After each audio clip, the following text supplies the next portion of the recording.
Hello, chat. Can you hear me? If you can hear me, say hi in the chat.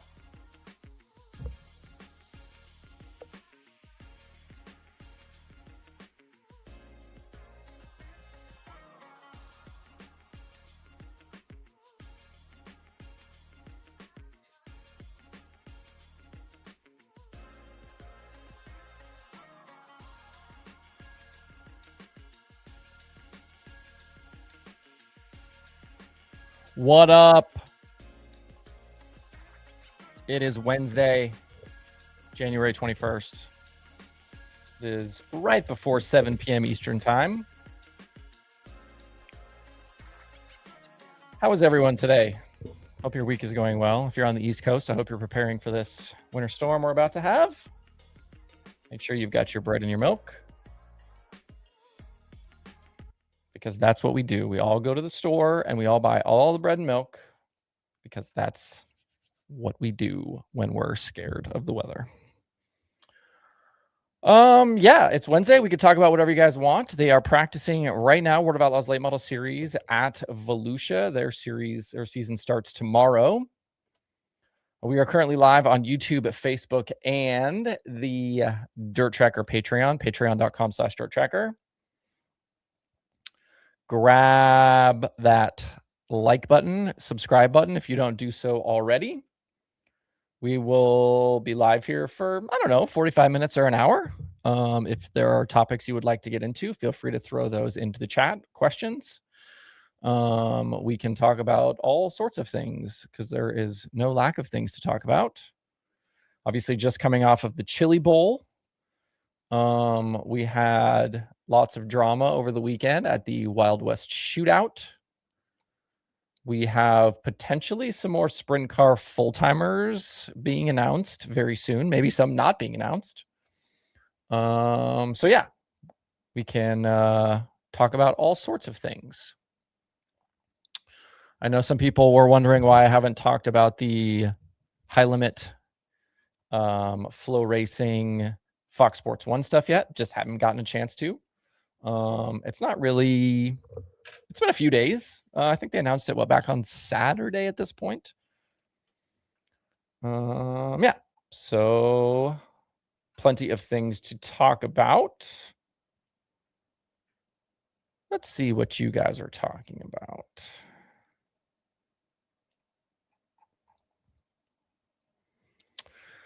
Is Turbo going woo? Yes, Turbo has already been announced as a full-time World of Outlaws driver. I certainly hope that the fellow World of Outlaws competitors and the officials are ready for all of the things that Turbo is going to bring to that series this season. So, yeah. Hoagie's Garage. What's up, guys?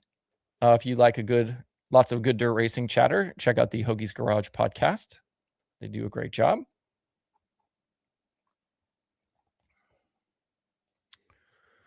Will an AK race car win a regional touring series race? Could they possibly shock the world and take down a major race as well? Yeah, I think anything is possible.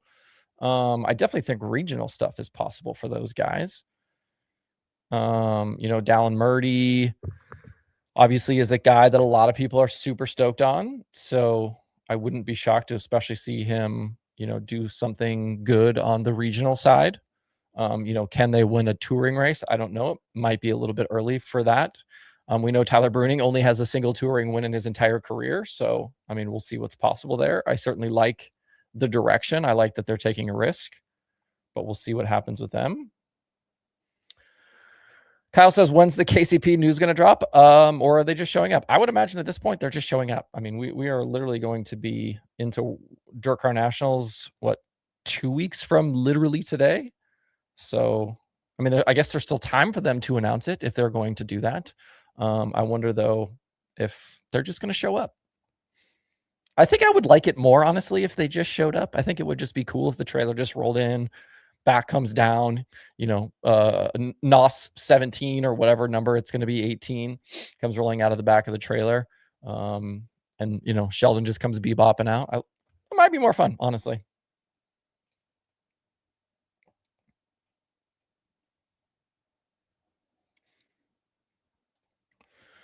Are drivers allowed to block someone else's pit? To me, that was the childish move. Slide jobs happen every race. JD should have tapped his brakes just like others do when he slides on them. Yeah, I mean, I don't know that there's like a specific rule against blocking another driver's pit area. I can't imagine that the Wild West Shootout officials were super thrilled about that. Obviously, we saw a number of them there, and the Wild West Shootout is kind of a mix of officiating. Obviously, we saw Matt Curl was in that video. I believe that was Canute from Lucas also kind of in there. And race promoter Chris Kearns was obviously kind of in the mix there as well. Obviously JD's not going to stay there all night, like they got a car to fix, but he was obviously trying to prove a point. If that happens at a Lucas or an outlaw race, maybe there is more repercussions or something. I don't know, but I don't think it's specifically disallowed in the rules, but I'm sure they don't love it either.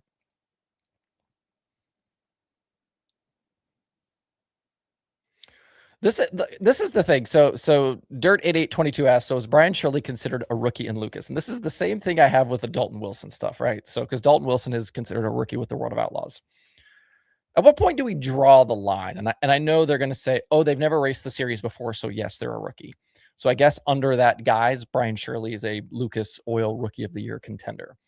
But at what point is do we say like these guys have too much experience, they've done too much elsewhere, and they're just not a rookie anymore? Because if I remember correctly, I don't believe Aaron Reitzel was allowed to be a rookie with the World of Outlaws Sprint Car Series. If I'm wrong about that, feel free to correct me in the chat. But I think that they considered him not a rookie when he came out full time with Roth several years ago with the Outlaws. So yeah, I don't know. I guess they would assume he's a rookie until they tell us otherwise. But that whole thing is just very weird to me. And like, again, if it's somebody new who doesn't have a ton of experience, maybe they've even only run a year with a national tour and then they flip. I'm kind of fine with that. But like Brian Shirley, like, are we really considering Brian Shirley a rookie at this point? I don't know. I don't know that I agree with that.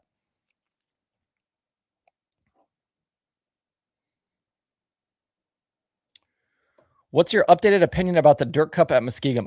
Is there more news there? I guess I haven't seen if they've updated that situation, so I don't know that I have an updated opinion. If nothing has changed, I guess I don't. And I don't know that I don't remember really rendering an opinion on it. More than just kind of saying how it was going to be seen and kind of viewed by the major players in the game.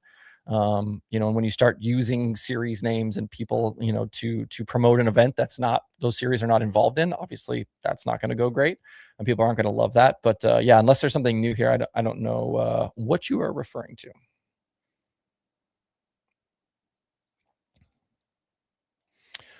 Tyler says, when are the World of Outlaws going to announce their racing on the West Coast in terms of tracks? I don't know what the timeline is.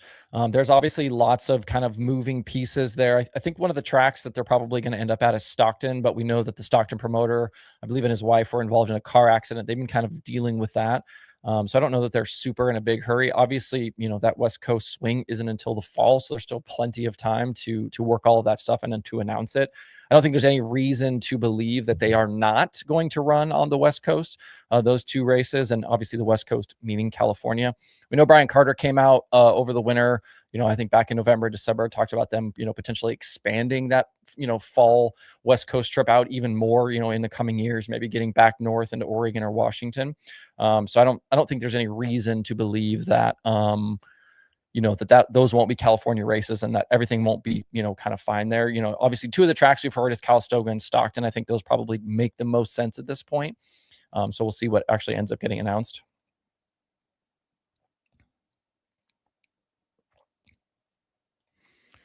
I was actually honestly surprised that anybody was paying attention to this racing at all. So if you don't know what he's referring to here, on Saturday night or Sunday night at the Wild West Shootout, while the Davenport Turbo thing was going on, like Flo went double box to show what was happening in the pits, but then also the heat race was on the screen.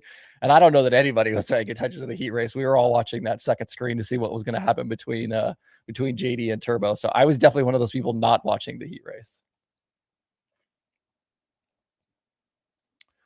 Ethan wants to know who's driving for Bill Rose. I know who's driving for Bill Rose. Should I say it here? I always get in trouble. People always get mad at me when I break news on the show that I should let the teams break their own news. I shouldn't talk about rumors. So maybe I'll leave this one alone.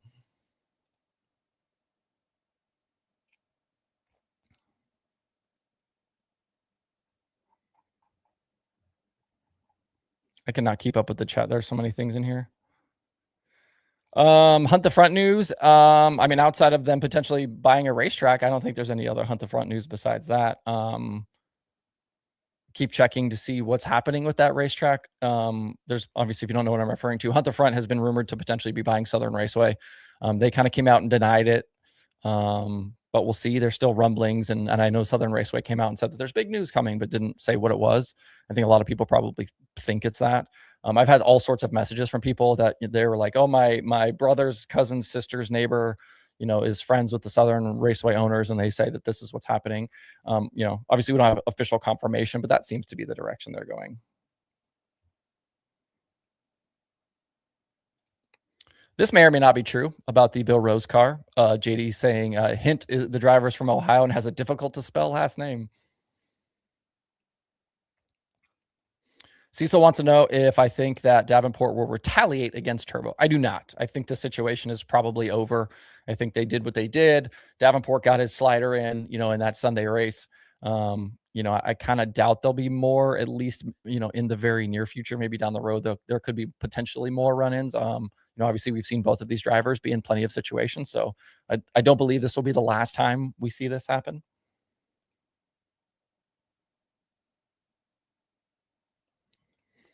Kyle says, hopefully High Limit doesn't empty the piggy bank for all this TV time. I don't know that they're emptying the piggy bank for this TV time. Some friends are telling me that maybe that's not what this deal is, that, maybe they're not making a ton of money off of it, but that they're not paying for it either. So that might not be true.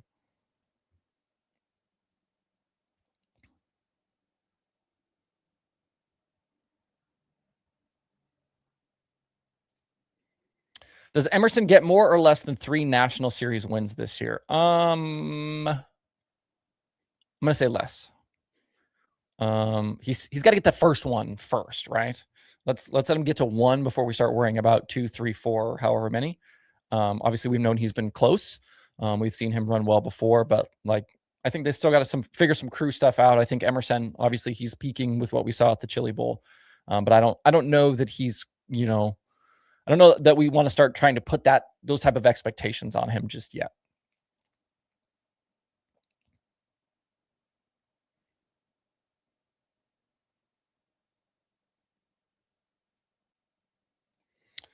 Do you think High Limit and Lucas will partner and do something like World Finals with World of Outlaws? I guess it's possible. I mean, obviously we know it's not happening this year.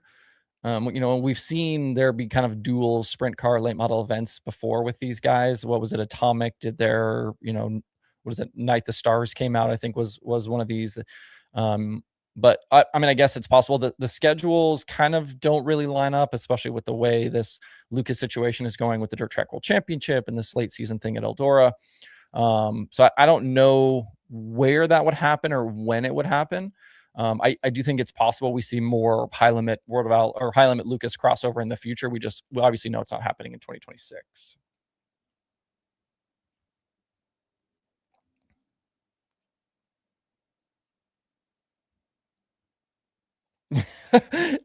Ethan says Hodenshield is pretty hard to spell. It's not Sheldon Hodenshield.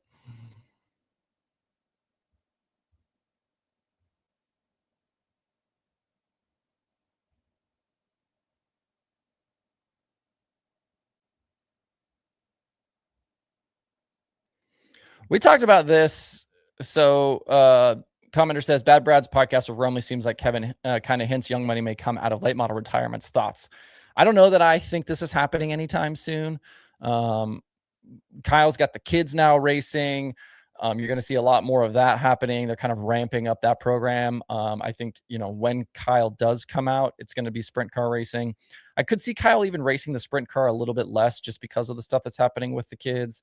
And I think it's going to depend too on what's happening with the Cup stuff. The big thing to remember now with the Cup series is before, if you won a race, you were just in the playoffs. Well, now you're not, right? So to get into the chase, you got to be one of the top 16 teams. And, is Kyle going to be comfortable and is Hendrick going to be comfortable with Kyle taking those risks through the summer, knowing that if you start missing races or something like that, you're not going to make the playoffs? It's not, kind of a guaranteed thing anymore. So we'll kind of see. I think we may have to play this one by ear about what Kyle's sprint car schedule even looks like. But we've seen Kyle too come out and have comments even recently about the late model stuff and how, he doesn't do it all the time, so he's not as fast as he knows he could be, and that, he's like, "Sometimes I ran well, but sometimes I really got my butt kicked." So, I don't know that this is happening anytime soon. I think when the Rumley 6 comes out, it'll probably be Hudson O'Neal like we've seen, especially as that car kinda continues to be. I think Longhorn's gonna continue to rely more and more on that car. It's been the R&D car, but now with no house car program, they're gonna really rely on that car for any sort of development that's happening. And so I think when they're going to want to do that stuff, they're going to want a late model guy in it. And as good as Kyle Larson is, it's more important to them to get that feedback and to be able to really test things and understand what's happening with that car. So I kind of don't see it. If Larson decided that he wanted to run late model races, obviously Kevin Rumley would have a car at the track for him in a heartbeat. We know that that's going to be the case. I just don't know that I think this is happening anytime soon. And we talked about this on the show here not that long ago.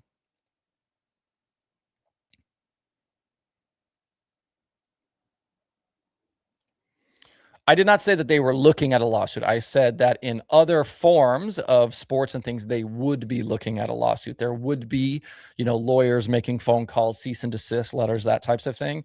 But it's not going to happen here. Like nobody takes it that seriously. But because dirt racing as a whole just doesn't respect intellectual property, this kind of thing happens all the time. You see it with merch, you see it with paint schemes, all of these things. When people show up to big special events with video games and movies and all of these things on their cars, like those things are not licensed. Nobody has called up the video game maker and said, "Hey, can I put your movie character on the hood of my car?" That's not happening, or their merch stuff, right? So I don't think that's going to happen. Maybe there was some phone calls or text messages sent saying, "Hey, like we don't love this." Like lawyers are not actually going to get involved though.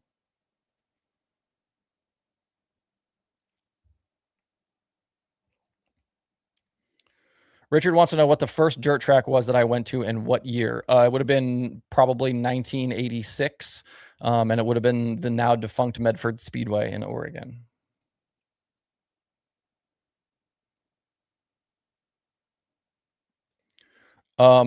Maybe they did, or maybe they just said, like, "We're not gonna stand in your way." Kyle says, "Devin Moran said Wu and Lucas both gave their blessing," which, is kind of what his brother said as well.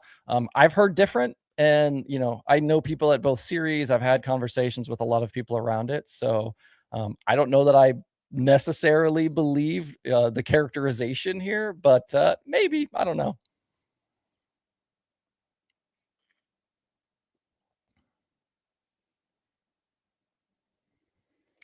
Master Gasser says Bill Rose news will be out tomorrow or Friday. I heard sometime this week, so obviously we're running out of days at this point, but yeah. This was sent to me. So Sean says, "Have we heard any more about Sheldon Hodgson's rise?" He posted something on Facebook with Jack with the 98 car in the background. This was deleted. That video was literally from 10 years ago. Somebody else sent this to me like it was, "Oh my God, are they getting the family car back out?" Like if you looked at Sheldon, it was Sheldon from 10 years ago with the mop haircut and all of that stuff and their old shop. Like Sheldon has a big garage mahal, steel building that's a shop and their house and all that stuff together. Those cars would be in that building if he was racing out of the family stuff again. That's not what that video was. So don't get caught up in that. That was just social media posting and it was stuff from 10 years ago.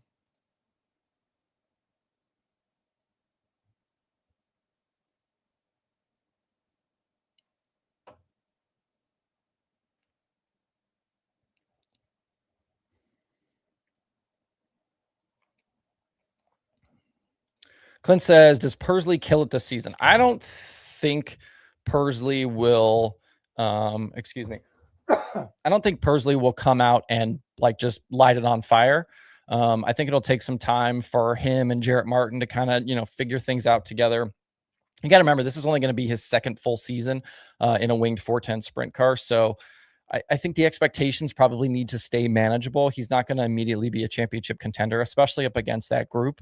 Reitzel and Rico, and what does Gio do, and Tyler Courtney coming back, and on and on and on down the list. I think we need to keep the expectations for Pursley manageable at this point. I think it'd be maybe something else if it was still an Eric Prutzman, that was crew chiefing that car. But like right now, you've got a guy who hasn't crew chiefed, a big time deal at this level. You've got a driver coming into a new team. There's a lot of things that they got to figure out. And I think it's going to take them some time to kind of find their footing. Are they going to have good runs? Absolutely. Do we expect them to win some races? I think we do. But, are they going to come out and win the championship this year? Absolutely not.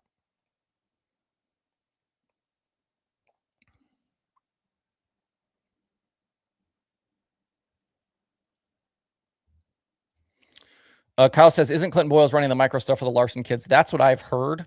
I believe Clinton has moved to kind of the Charlotte area to help that out. I'm sure they will be running Millbridge regularly, but that is what I've heard. I heard a couple months ago.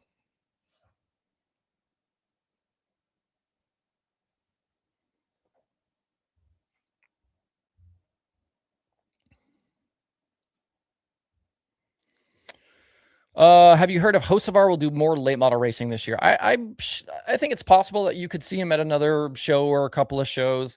I think there's some rumors out there about some other possible Spire dirt racing involvement, maybe without a wing on. Obviously we saw them back Gio Scelzi's effort with Keith Coons at the Chili Bowl. I think there's potentially more stuff like that out there.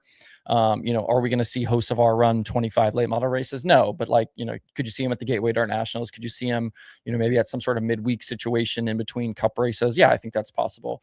But will it be more than 3 or 4 races? No, I don't think so.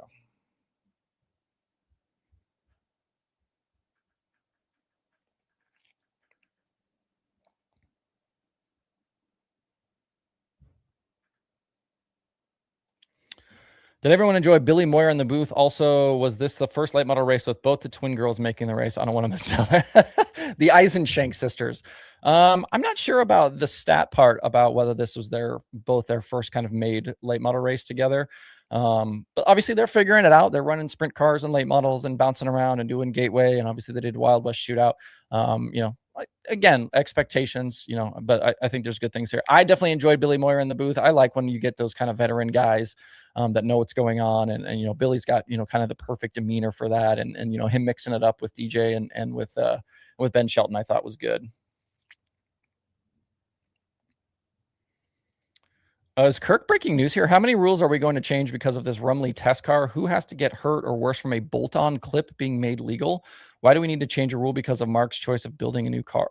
I need to know about all of the tea here. These are not things that I am aware of.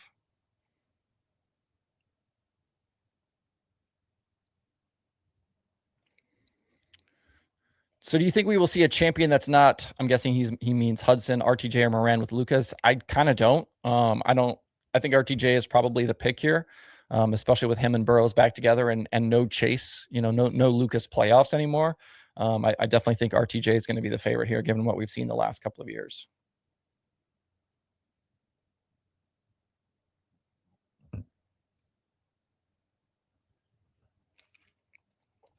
Do you think there will be a Lucas Oil console game like the World of Outlaws? We want one. That would be a question for Lucas and the Flow Racing folks.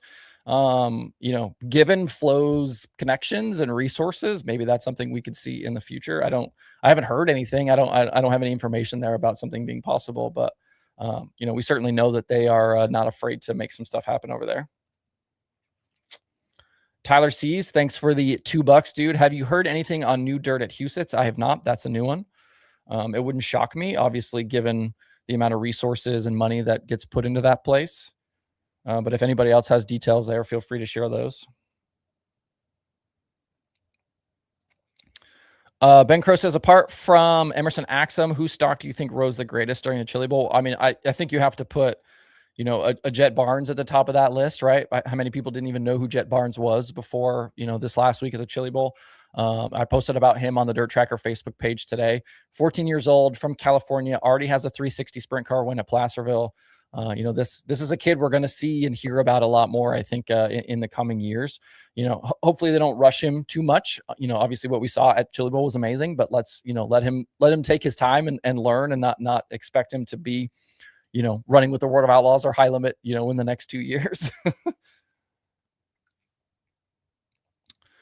Kofoid good to go to start the year. I would assume they put that release out yesterday that said that he was going to be back with the World of Outlaws this year. And I think if there was any question about whether or not he was going to be good to go, they wouldn't have put that out. And again, we expected Kofoid and the Roth car to be full-time with the World of Outlaws this year. So what happened, I believe it was yesterday, just confirming what we kind of already knew and expected. But again, yeah, I don't think if they weren't ready for Kofoid to go racing that they put that announcement out when they do. And there were quotes in there from Kofoid talking about his recovery and thanking people for, kind of all of the support. So hopefully, I mean, he's still got a couple weeks here, so hopefully he'll be good to go by the time things get started.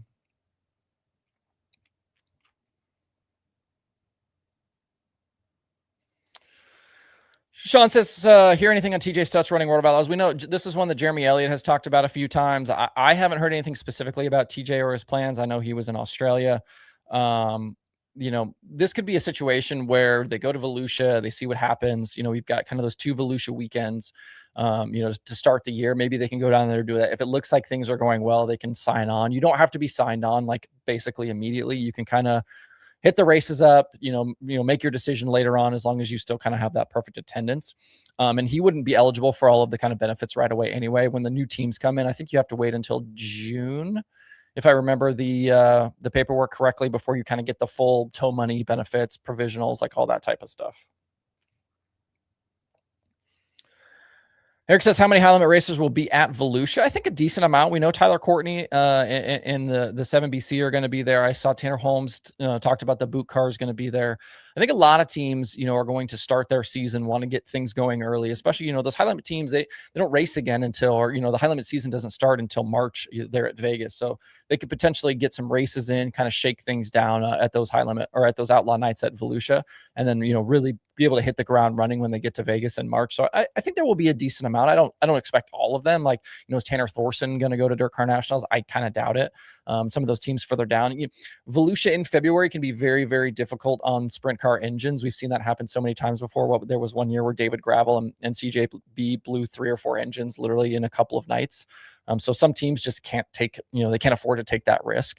But I think you'll see a lot of high limit teams, venture down there to get those first laps in.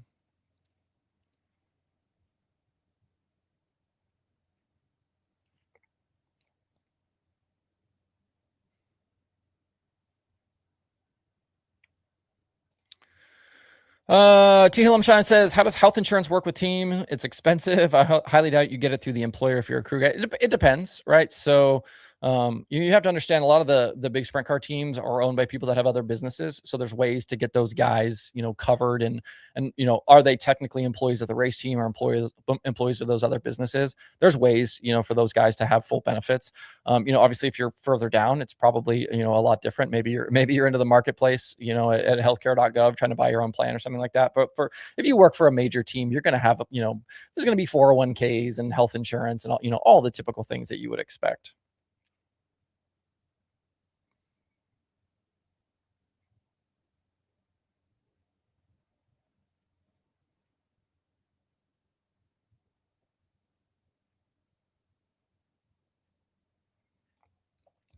Cody says the T is the Rumley car has a bolt-on front clip and rear clip. It's so that they can send out a rear or front clip without having to rejig the car. They are legal some places and illegal others. Interesting. That's not something I've heard. And then he goes on to say it's a newish build concept they are trying to push forward. Well, I mean, we know bolt-on clips are, something that exists elsewhere. Obviously, we see it in NASCAR. The center section and the front and rear clip are manufactured differently and, all bolted together. So, obviously, what the legality of that is with the major series, I don't know. I would have to, send some messages out and ask, but no, not now that I'm hearing about this, I will reach out and we'll see what people are saying about it.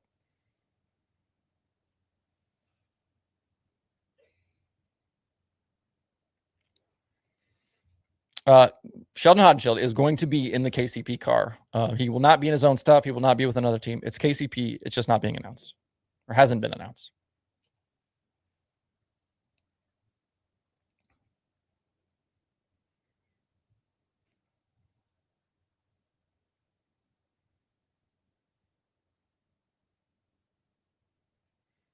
Sorry, I'm quiet because I'm like reading through the chat, trying to see all the questions. Yeah, so Brandon says, I heard Nos is going with Sheldon. Yeah, this has been the thing the whole time, and I've talked about this on the Daily Show as well. Like potentially one of the holdups has been that they were trying to get everything approved through Nos. You have to remember Nos is I think owned by Coca-Cola or one of the big drink companies. So there's lots of corporate layers that have to get through when these deals change. Thank you for the support beyond the booth. Much appreciated. They say, what are your thoughts on RaceSaver buying an entire tire manufacturer to make an IMCA RaceSaver specific tire to lower cost in the big two? First of all, they didn't buy an entire tire manufacturer. These tires are being manufactured by companies overseas, and then they're just being rebranded effectively. And this is something I had reached out to a bunch of people, this could potentially be a daily show topic, or it's something, we could maybe just talk about here. I don't hate it. I think you're probably going to see more of this. We just watched the GLSS, decide to go American Racer. I know there are some other tire contracts that are coming up. American Racer's trying to push further into things. So I think the tire game is going to continue to kind of move and shift in the next couple of years. What's funny is, we talk about this stuff, and there seems to be a few people interested in things like tires, but I would have expected that there would be more interest in this, especially when we start talking about open tire rules. There always seems to be very strong opinions about Hoosier and all of these types of things. But when we start talking about this on the Daily Show, those shows don't get clicked on much. So I'm kind of like, if we talk about this, it'll be kind of a subtopic on a Daily Show, some of the things that I've kind of heard about the tire and all of that stuff. But I'm always curious, like the way people react to certain topics. And this is one of those that I'm surprised doesn't get more run when we talk about it.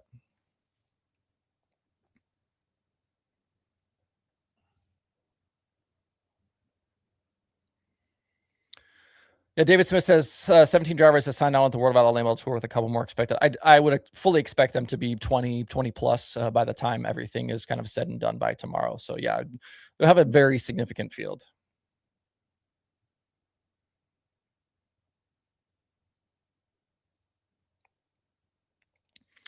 JD says thoughts on POWERi and Fast Boss split. POWERi and Honest no longer sanctioning or associated with the two Ohio-based series. Yeah, this is again one of those topics, right? We followed a bunch of the regional stuff a couple of years ago. This stuff again, very very fluid. A lot of things changing. And again, when we talk about it, nobody seems to care.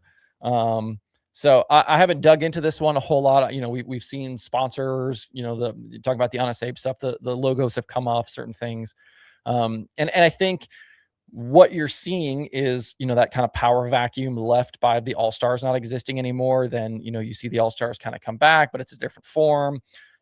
Fast and Boss trying to expand, POWERi trying to, expand their footprint as well.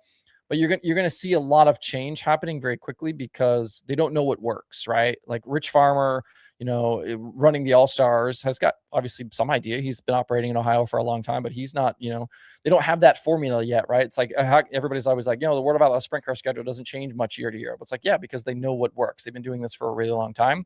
But for these regional series, they don't know yet what that perfect formula is. So it's going to be changing a lot. They're going to, have bigger schedules, and then they're going to pull back because like, oh, these tracks didn't work and this date didn't work. So now we're going to kind of, redo things to see what makes the most sense. So it doesn't shock me that there's kind of, a lot of movement here, especially as, you're trying to see this, power grab happen where you're like, oh, POWERi is going to expand into Indiana, Ohio to try to take over some of that space. But but then if they don't get cars, if they don't, if they're not selling tickets, if they're not getting the streaming dollars, then, maybe they pull back into what they know works. So not surprised to see that be the case. Tyler, again, thank you. Very much appreciated the support. Pick one to be your driver for the next 10 years. Ryan Timms, Dazen Pursley, Emerson Axum. I mean, I don't know how you don't pick Timms out of this. The guy's already won the Tuscarora 50 in the Knoxville Nationals. I love the potential of Pursley and the potential of Axum, but Timms has already done it on the big stage. So I don't know how you pick against Timms. I feel like Timms to me doesn't even feel like he's in the same category right now as Dazen and Axum.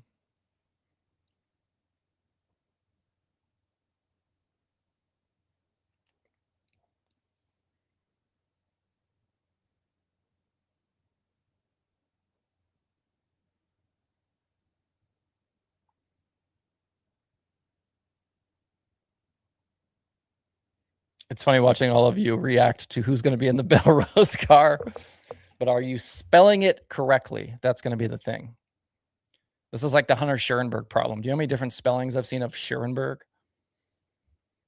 One of the things I have to do, so I have the big analytics section at DIRTRACKR.com, and I use code basically to write all of those results in the database so I don't have to punch them in myself.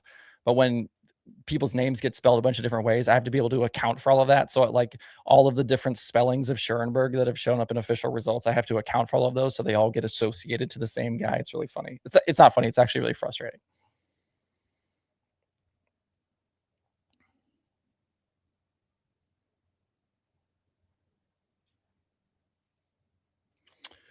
Reason Davenport not at Volusia testing an asphalt car. Again, that would be a new one. We talked about I think we talked about it on the Daily Show that, he had run before for Colleague, at the Bristol Dirt race in the Cup Series. Could he be one of the all-star guys running, one of those Ram trucks? Wouldn't shock me, especially, given some of the sponsor ties and things like that, and that kind of, pre-existing relationship. And we know we watched, Ram and that Colleague program pull in a guy like Carson Ferguson to test for that, that kind of all-star situation that they, the gong show type situation that we've seen in the past.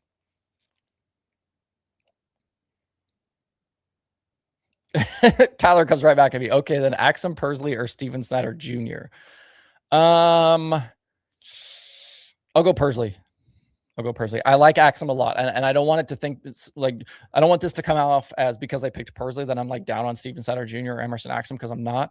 Steven Snyder Jr. I feel like we haven't seen him enough. Like we've seen him have some good runs here and there, but he's not quite up there yet. And I like Axum a lot. The big question right now for Axum is the team, right? And not that the KPM team is bad. But Persley's just in a lot better situation. Casey Kane Racing is, one of the greatest teams in the history of sprint car racing. We've seen them win all of these championships. They've done it with multiple drivers, multiple crew chiefs. Casey knows how to put a winning race car and a winning team on track. And we just haven't seen that yet from KPM. And again, not that they can't do it, not that Axum doesn't have all the potential in the world, but I think right now with the situations they're in, I would pick Persley.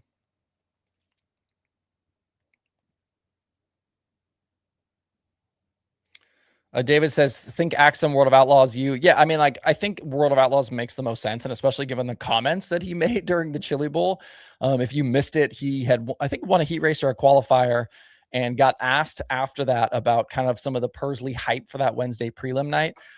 And Axum made a comment about how it was just all of the high limit guys on that Flow Racing pre-stage kind of talking up the high limit drivers, and that he wanted a World of Outlaws person up there to kind of talk him up. And if you look at the scheduling, right, Axum has run way more outlaw races than he has high limit shows. He's run with high limit, but not just, he's run 55 or 60 races in the last, year and a half with the outlaws, and only a handful with high limit. So I think it makes the most sense that if they're going to do that they would go outlaws. But you never know. You get the call from Brad Sweet. Maybe they're able to convince them.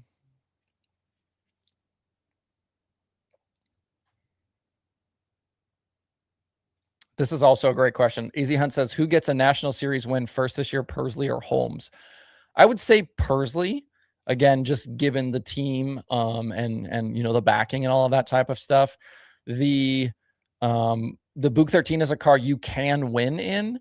We saw Justin Peck do that. We saw Persley do it. So I think it's possible that Tanner wins. And I think we forget that Tanner had some really great races with the Shark car a couple of years ago, when he ran that kind of back half of the Outlaw schedule with Shark Racing. And given what we've seen Tanner do, right, he's pulled back, run the West Coast, expanded out, to hit some of the big races where he can with his own car. He does the Tarleton deal. He ran towards the front, in some of those West Coast high limit shows with Tarleton. And I think he's learning and growing and figuring it out. And I would not be surprised. I think the start seemed a little bit, not great. Obviously, they don't make any of the features at World Finals. They go to BAPS and have the crash. I think, let them settle in and just kind of figure each other out. I think Tanner will be just fine in that deal.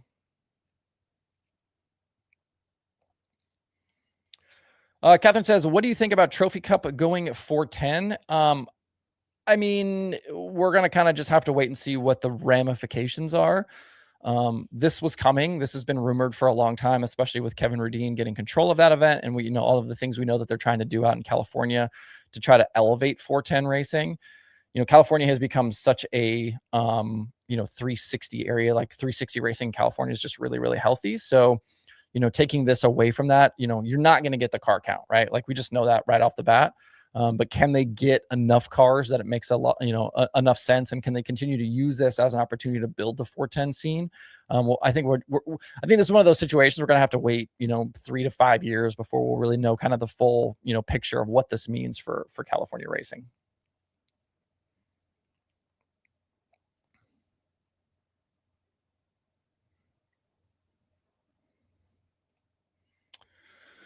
Linda Brock says NASCAR advertising heavily during Chili Bowl appears to be a bold, calculated move to appeal to the dirt crowd. Will it work? First of all, thank you for the $10, much appreciated.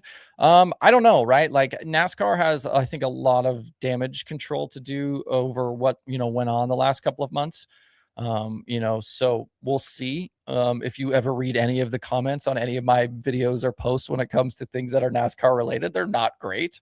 But what's funny is everybody always talks about how they don't watch NASCAR, but when I post a daily show on a Sunday, if there's a cup race happening, if I post that daily show before the cup race, I have my normal spike of views.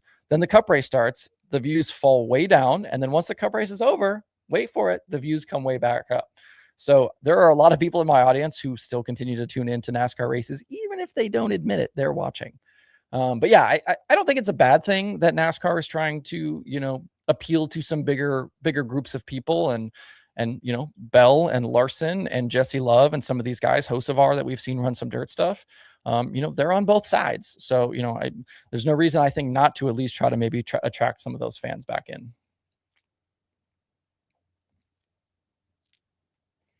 Any word on high limit title sponsor announcements? I haven't heard anything new.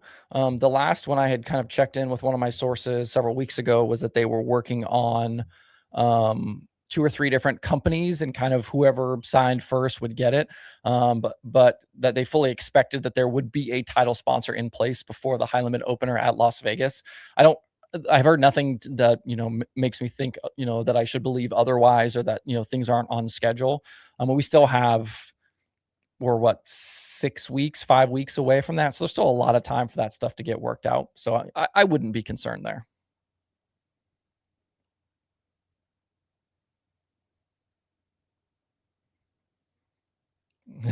Tyler is just coming at me here. Pick Holmes, Crouch, Sam's the third.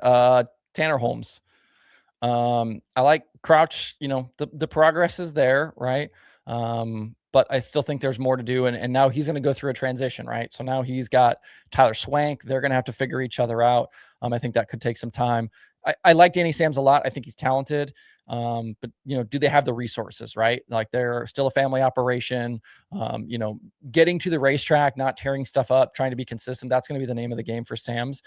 So if we're going for next season, I definitely think that it's definitely Holmes here.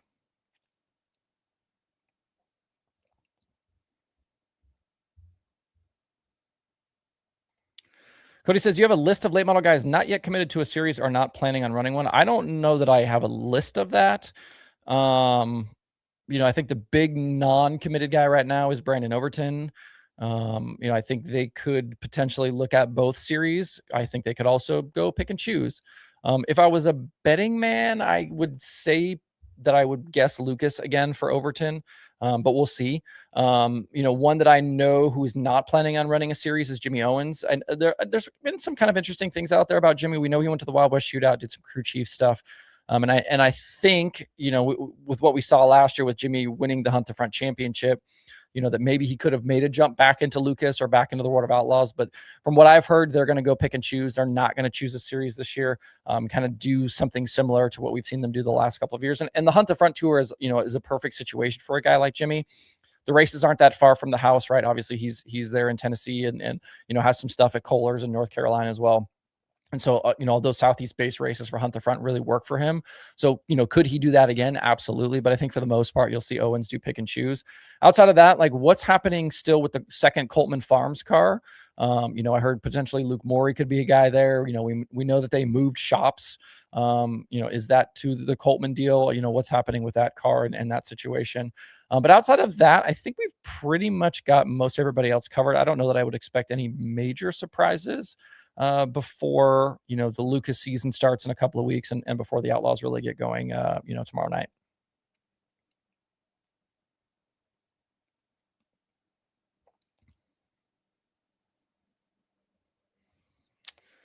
Cody says Marlar. I haven't heard that Marlar is going to choose a series. And actually he just pops back up again with Madden. Again, I don't think Madden chooses a series either. I could see them, running, but, we know Marlar will run a significant schedule. And, Madden will run, whatever Madden wants to run with that house car program with Infinity and Wells. But I don't expect them to be running, a tour there. Brandon says Ricky Weiss. Is Ricky Weiss even back in the US? The last thing we knew about him was that he was stuck in Canada and that paperwork was not going to allow him to come back over the border. So I don't know that we would expect Ricky Weiss to be joining anything. I think they already said Dallin Murdy was going to do pick and choose. I don't know why you would send Dallin immediately, to the Wolves on a national tour, his first time in a kind of big time late model deal. I don't think that's the right path. So I wouldn't expect that.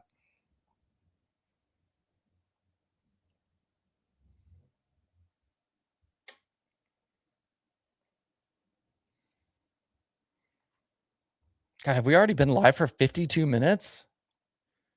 Holy cow. Oops.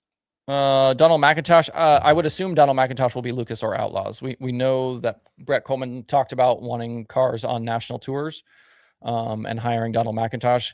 Whether that means they go Outlaws or Lucas. McIntosh obviously Lucas last year, but if they're with no Tanner English on the Outlaw side, does that mean McIntosh is going Outlaws or Lucas? We don't know yet there. And then Cody just popped back up and said, Tanner English. I wouldn't expect English would be on a national tour just because it seems like they're trying to kind of build their own team now. We know that English has his own shop. And he posted a picture here, within the last day or two of a car in there. It's white. They've got Tanner English Racing on the wall. Are they going, to pick a series right away with, them trying to ramp up a program? I kind of don't see that.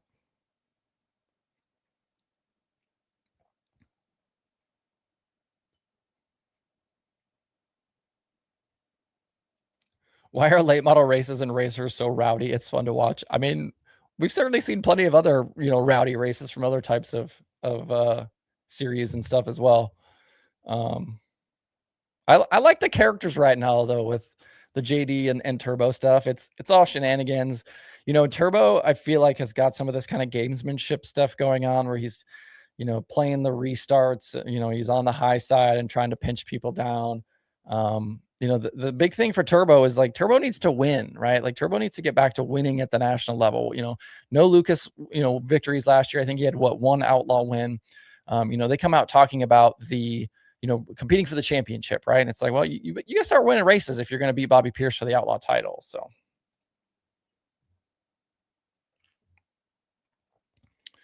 Paul says, do you think the 6-race Fox Sports 1 deal for High Limit will draw teams and or sponsors? I think sponsors is a potential one. I don't know that it will, it's going to be a big enough deal to draw more teams. What the success of that 6 races looks like, this isn't, every single night on television. Like 6 races live is going to be incredible. That, I think they've picked some good tracks for that setup, some places that should race really well. But I don't know that anybody's going to make a series choice based on 6, live races on television. We'll kind of see where this goes. I told somebody the other day, I feel like we've seen this, kind of play out here the last couple of years with High Limit. High Limit feels a little bit like they're running the World of Outlaws playbook from like 15 years ago, because we've seen them like go back to NASCAR tracks, right? And run races in association with NASCAR weekends, which is something, we know the World of Outlaws did. You talk about Texas Motor Speedway Dirt Track and the Las Vegas Motor Speedway Dirt Track and Charlotte Motor Speedway Dirt Track. And, think about doing dirt races at some of the NHRA, events. The live TV stuff was something the Outlaws, tried. Obviously, the live TV then and live TV now, it was much more difficult back then. You had to have satellite trucks and expensive cameras and all of this stuff. And the way technology has gone and the way the streaming stuff is now, like Flow is just going to pipe their broadcast to FS1, right? Like they don't really have to do much different. They don't need a big satellite truck anymore. Like all of the things that they need, they're already bringing to those races anyway. But it's just interesting to watch this play out, because it seems like this seems very familiar. I feel like I've seen some of this stuff before, and it's because we have.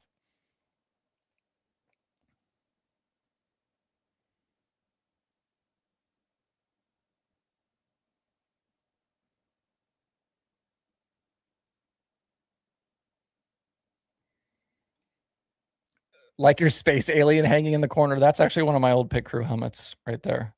When I was on Casey Mears' car at Germain. That's actually a snowboarding helmet. But when we started to have to, there was a big fire and we had to start wearing like fireproof stuff, and I wanted to start wearing a full face helmet. And so that was like the helmet that I chose to wear for many years of my pit crew career. But that's just one of my helmets. I actually have, you guys can't see them, but like behind where the camera is, I have more helmets hanging on the wall. B. Drew Hot says, have you used AI for any of your dirt tracker work? Have you seen it used in any capacity in dirt racing? Well, we know Austin Kirkpatrick has talked about using AI for some of his design work on the Rev 1, his dirt lay metal chassis. I don't really like it. I guess it kind of depends on what you consider AI, right? So one of the things I've been doing here lately and you guys have noticed this, right? The content schedule has flipped a little bit here, and to take a normal daily show over the last 6 years has been me writing an entire script. So every single day that I had a daily show, I would write 1,500 words plus, for an 8 to 10 or 11-minute episode.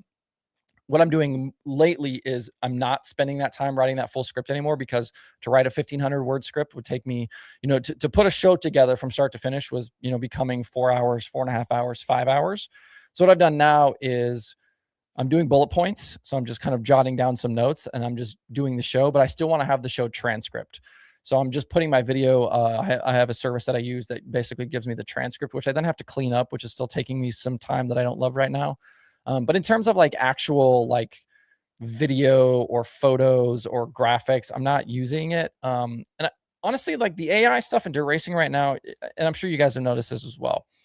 You're seeing a lot of tracks and series start using it for promotional graphics, right? Because now they don't have to pay somebody to make their, their poster, images and things like that. But it all looks the same and it all looks, AI sloppy and crappy. And it's like, we know what you're doing.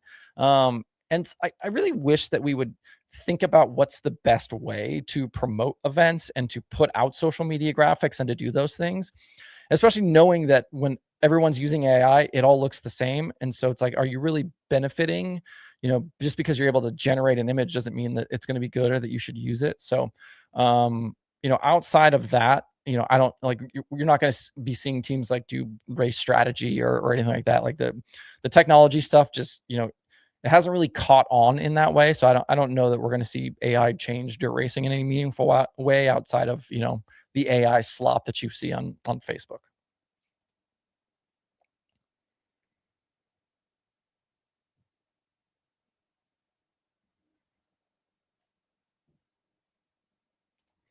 Master Gasser says, if Axum goes World of Outlaws, that will be 16 full-timers. I'm surprised High Limit doesn't have another rookie this year yet. Yeah, I'm a little bit surprised as well, but I just don't know who it would be, right? Like who else has the, the ability to go do that. And, the franchise thing is going to be something I think that keeps a lot of people, wondering about whether High Limit is the right path or not, because the only path to a franchise for, what is it, 2020, 26, 27, what is it, 2028? Is the to finish top 8 in the points 2 years in a row. And like, how many teams can actually go out and do that? There's not that many. So I wonder if that's part of it, why we haven't seen that.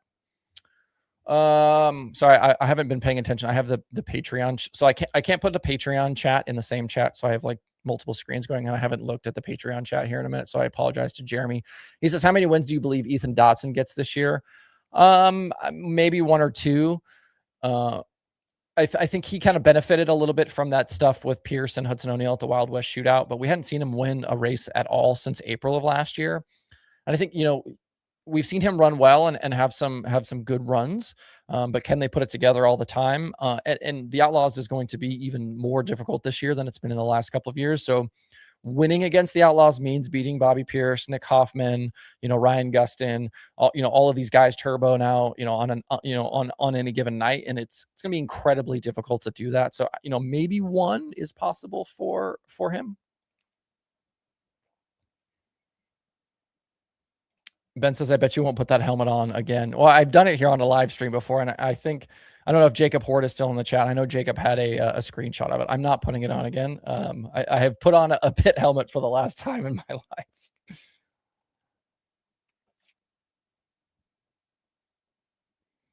life. Jerry says, give us a good sprint car story that you're afraid to say. No, I'm definitely not going to do that.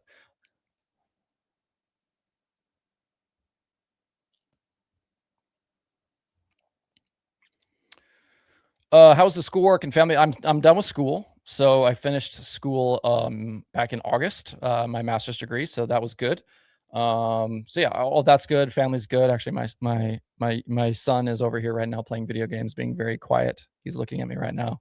I told him because he gets very loud when he's playing video games, so I have to tell him that when I'm gonna go live or record that he needs to be quiet. So he's doing a very nice job right now, staying quiet in the background.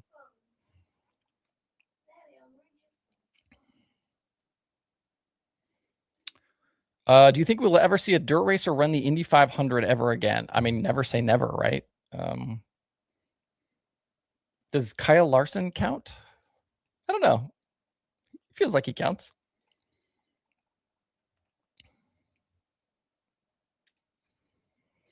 All right. We have been live for over an hour. We'll go till 8 o'clock. So that means 12 more minutes. So if you have questions, topics, things you want to throw out in the chat, feel free to do those now. Because we will be live here for just about 12 more minutes. Volusia Speedway Park track record 15,100 by Bobby Pierce, but Chris Madden just went 14,814 in the Wells house car.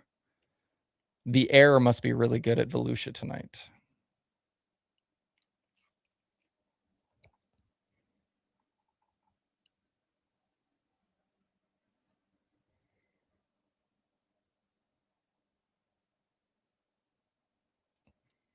Ross Weiss says, between what we did on Open Red and who you've had on Conversations, who's the biggest name you haven't interviewed that you'd love to?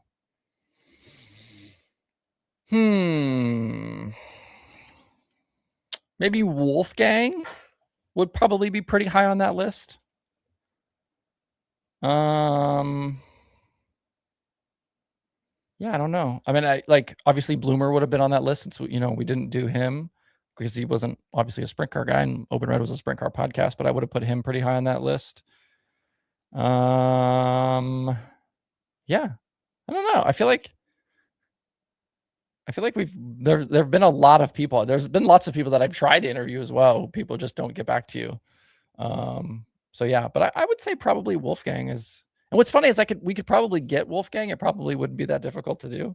I don't know. It just never happened.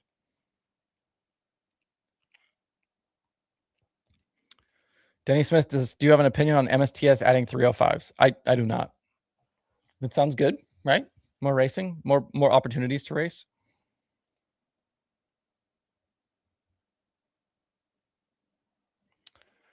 Carson Macedo news outside of him going World of Outlaws this year.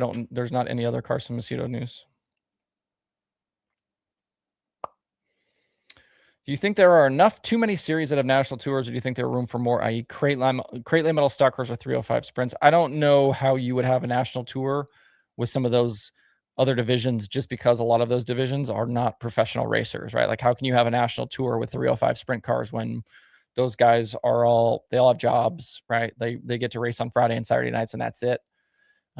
We see a few kind of touring series a little bit, in different places of the country for some of those types of divisions, but a national tour, even a large regional tour, I think is difficult for some of those divisions. So I don't think you will see, I mean, that's not what those divisions are for, right?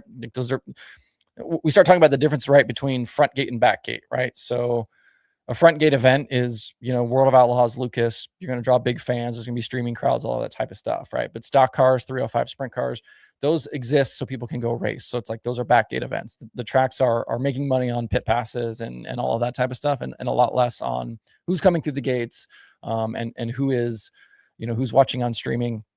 We've seen there be, real big paying events for some of these, these other divisions, right? Some of the XR events and stuff like that. But those things are really difficult to do. It's really hard to draw in cars. Some of those events that we've seen have, really big entry fees, right? It's $500 or something like that to enter. So you're hoping a bunch of cars enter so you can kind of make up, some of that purse money. So I don't know that, it makes sense to have national tours for some of those other divisions.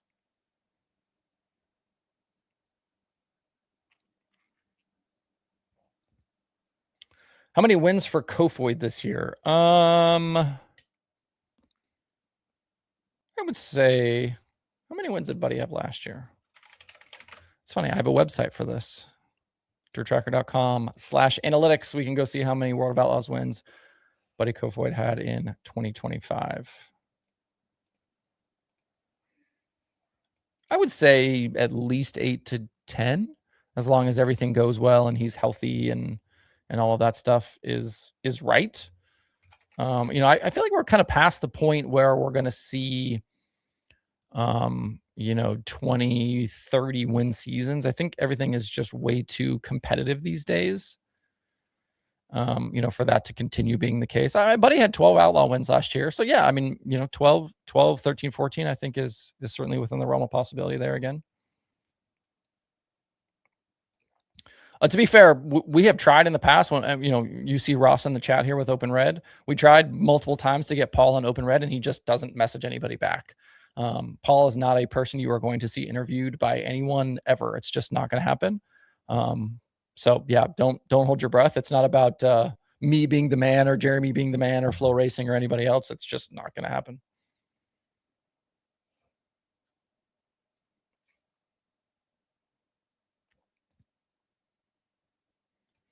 Do you see RTJ leaning more into sprint cars in the future? No, I think RTJ just likes to dabble, right? Like RTJ is a dirt late model racer. We know that. He knows that. But like, is he going to run a bunch of micros races a year? Yep.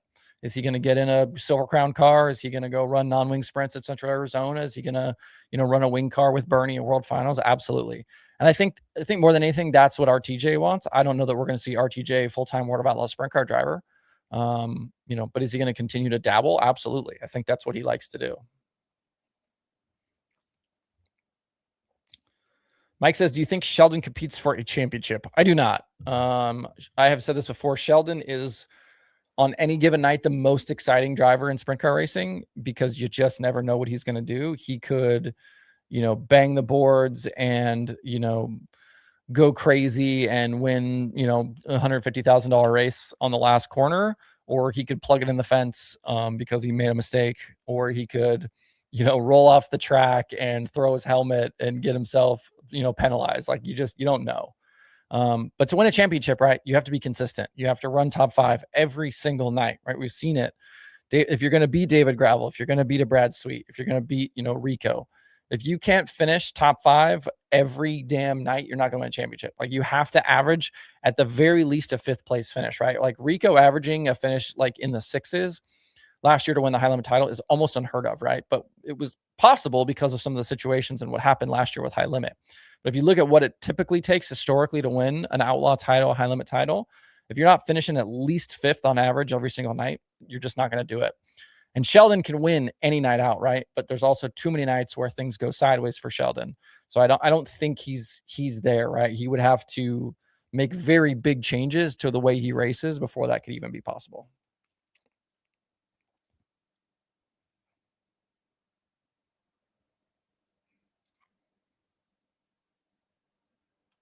Any outlaw late model predictions besides Pierce winning a 3rd? Not really. I mean, it's Bobby until it isn't, right? Like I got asked this question the last time we went live about predictions for all of the major touring series. It's definitely Bobby Pierce. I think the closest one is going to be Nick Hoffman.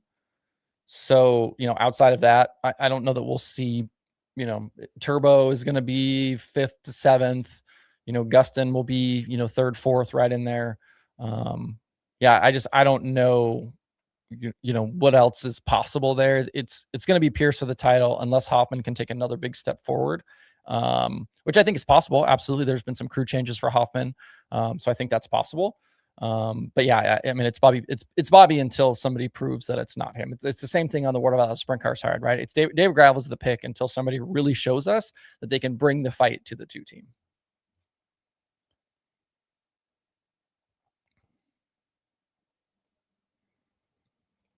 Do you mean Josh Richards or Mark Richards? Because those are 2 different questions. Blue Ram says Aaron Reitzel high limit champion, possibly. I talked about it with Jeremy Elliott. If he can continue doing what we saw him do last year, the biggest issue he had last year was staying healthy, right? Having to miss races and all of that stuff. So I think that's going to be, making sure that he's at all of the races. He's got plenty of speed, right? He's been on tour now. He knows what it takes to be successful. He's going to have what he needs, from the Ridge team. So, he's definitely a pick for sure.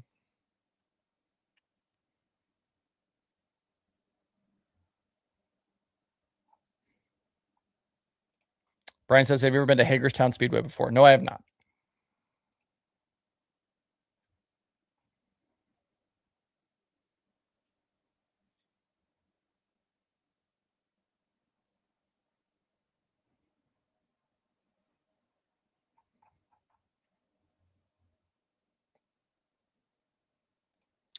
Cole says, do you think Turbo will run the entire season given these recent run-ins? If this is a foreshadow of his season, I don't think if Turbo falls off, it'll have anything to do with run-ins. I think it'll have a lot more to do with just generally how they're racing. If Turbo comes in and is, running top 10 regularly and maybe stealing a win here and there, I absolutely think they'll finish the season. I don't think it'll have anything to do with, run-in stuff. The only caveat to that is if he gets suspended again, which we've certainly seen before. So I think that would be the big thing.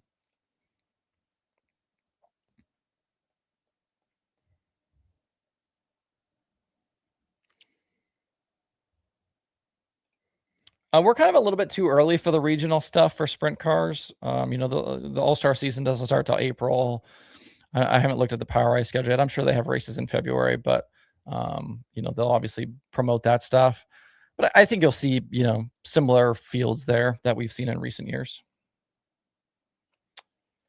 Any word on what cars Brad Sweet might run this year? Maybe the Works W, a second KKR car. It won't be a second KKR car, from what I've heard. I think you're much closer with the first suggestion there. Is Brad going to run 2025 races this year? The Works car with that guy, I think probably makes the most sense, especially when you're talking about if he's going to run a lot of California races, potentially some NARC shows.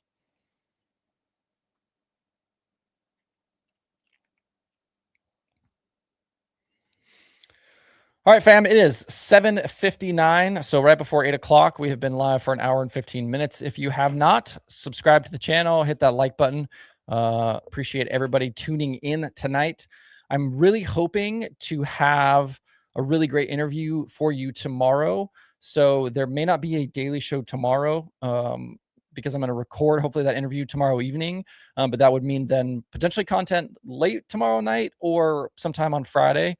So check that out. That will be coming. So if there's nothing tomorrow, if there's nothing Thursday, there will definitely be something Friday. So just stay tuned for that. So yeah, appreciate everybody tuning in. Thanks everybody for all of the tips, questions, things. Those were great. Much appreciated. You certainly don't have to do that. But it is very much appreciated. But lots of content still to come. Make sure you're following on TikTok, Instagram, Facebook, the YouTube channel, podcast places, all of that stuff. We'll continue pumping out content. Again, the schedule is going to be weird. Just, there's going to be stuff coming out all the time. What the schedule is going to be will be fluid every week. But appreciate all of the support. Hope you guys have a good Wednesday out there. If we do not see you tomorrow, we will certainly see you back on Friday. So bye.